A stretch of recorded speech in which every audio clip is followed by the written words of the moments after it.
My inn was located in a quiet and peaceful village, about 2 hours away from Seoul, surrounded by mountains. I've been running this inn for many years, having inherited it from my father. The people in the village didn't know me well because I mostly kept to myself. This quiet life had been the definition of peace for me. But that night, everything changed. The rain was growing more intense. I securely closed the wooden doors of the inn and went to the kitchen to prepare dinner. The sound of the rain was calming my mind until I heard that unexpected knock at the door. Someone was knocking. At this hour and in this storm, I was surprised. I thought to myself, who could it be in this weather? Visitors rarely come to this village, and walked toward the door. When I opened it, I saw a young girl standing in front of me. She was drenched, her hair sticking to her face, and exhaustion was evident in her eyes.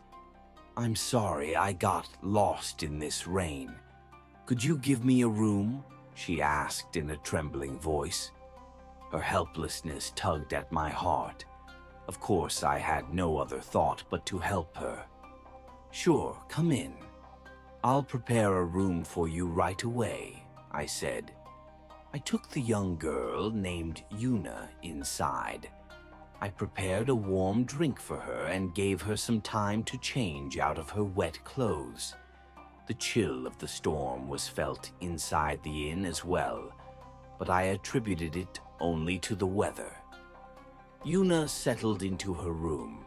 I also retreated to my own room to spend the night. Just as I was about to sleep, I heard that strange whisper from the corridors of the inn. I paused for a moment, but then I thought the sound was caused by the storm. Still, my curiosity got the better of me, and I stepped out into the corridor. No one was there, only Yuna's door was slightly ajar. I walked toward the door and looked inside. Yuna was sitting in bed, her eyes wide with fear. "Are you okay? Did something happen?" I asked anxiously. "I don't know. I heard someone say my name, but there was no one in the room," she said in a hushed voice. I found it difficult to explain the situation, but I calmed her down and got her back to bed. In the morning, things got even stranger inside the inn. While preparing breakfast, I noticed that my kitchen knife was missing. On the floor, I found an old necklace. This necklace had been lost years ago. As I tried to understand how it ended up there, an unexpected visitor appeared at the inn's door. One of the village elders found unconscious in front of the inn at the first light of dawn. I saw them. "Those who came from the old times," said the old man with difficulty. His words only added to my confusion.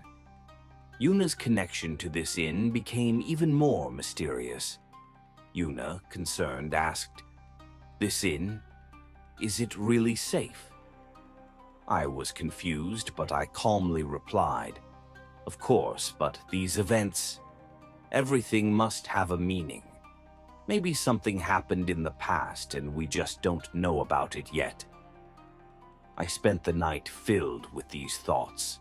I decided to uncover the dark secrets of the inn's past. However, I had a feeling that revealing these secrets might be dangerous for some. But who? I couldn't sleep throughout the night, plagued by thoughts swirling in my mind.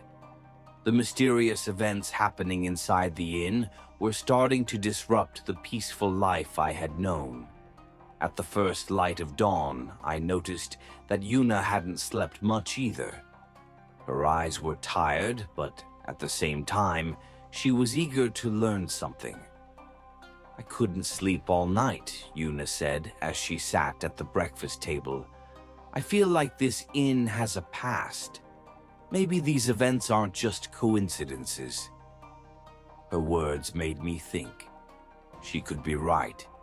Perhaps there was a dark secret in this inn's past that we didn't know about. Years ago, when my father ran this inn, I had heard some strange stories, but I never paid much attention to them. Now it seemed those stories were coming back to haunt me. Maybe the village elders can tell us something, I suggested. They might know the past. Let's talk to a few people in the village today. Yuna agreed to my suggestion, and together we set out for the village. The village was as quiet as ever. The streets were empty in the early morning hours. Our first stop was the home of Sunja, the oldest woman in the village. Sunja had lived near the inn in her youth and had heard many things about its past. When we knocked on the door, Sunja's granddaughter answered and invited us in. Sunja was sitting in a small room by the window. When she saw us, a slight smile appeared on her face. "Welcome," she said in a weak voice. "I've been expecting you." Her words surprised me. "You were expecting us?" I asked. "Yes," Sunja said. "I knew you were coming. The spirits inside the inn are restless." I felt them. Yuna seemed a bit uneasy but asked curiously, "What happened in the past of the inn? Why are they so restless?" Sunja took a deep breath and nodded. "Years ago, a great tragedy occurred near the inn. A family was murdered inside that inn.